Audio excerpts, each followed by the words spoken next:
Want to know how to print Fibonacci series in Java? Well, no worries. In this video, I'm going to show you an easy step-by-step guide on how you can do it. It's super simple and under a minute, so let's get straight to it. Now, Fibonacci series, in this code we have started with a 0 and 1. Each new term is the sum of the previous two. So we have n as 7, a as 0 and b as 1. So we have used for loop here. We use a loop to keep printing values and updating the pair. So we have used for loop, that is I equals to 1, where when I is smaller or equals to n, that is 7 for us, we increment it. Now, that's it. We use this loop and this runs until n terms are printed.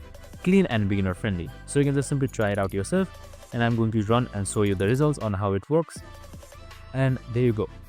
Super simple and easy. I hope this video helped. If it did, make sure to like, subscribe and tune in with us for more of these videos. See you in the next one.